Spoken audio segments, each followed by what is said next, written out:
សួស្តីអ្នកទាំងអស់គ្នានៅក្នុងវីដេអូនេះខ្ញុំមកប្រាប់ពីរបៀបបិទសំឡេងនៅពេលដែលអ្នកគ្នាscrubbing អាហ្នឹងនៅពេលដែលយើង scroll CGI ចុះឡើងអញ្ចឹងវាធ្វើឲ្យឮសំឡេងរំខានតាមពិតទៅអ្នកខ្លះគាត់ចង់ដាក់អ្នកខ្លះទៅក៏គាត់អត់ចង់ដាក់ទេប៉ុន្តែសម្រាប់អារម្មណ៍ខ្ញុំ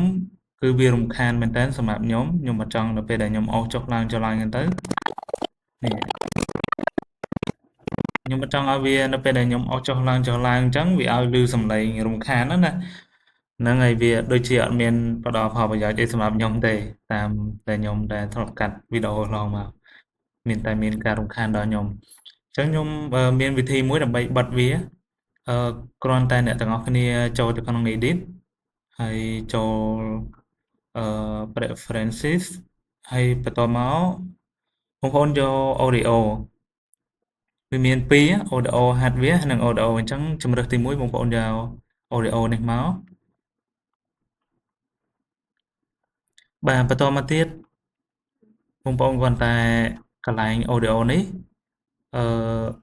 កន្លែងមកមើលពាក្យថា play audio scrubbing អញ្ចឹងយើងចុចដោះកន្លែងហ្នឹងមកណាបាទគាត់នេះចុចដោះកន្លែងហ្នឹងមកហើយគាត់ទៅចុច OK ទៅអញ្ចឹងវីដេអូហ្នឹងនៅពេលដែលយើង scroll ចុះឡើងគឺឡើងលឺហើយឃើញអត់តែមានបញ្ហានេះជាវិធីសាស្ត្រដែលត្រូវដោះវាចេញព្រោះបងប្អូនដែលគាត់ធ្លាប់ដាក់ក៏ដាក់ទៅ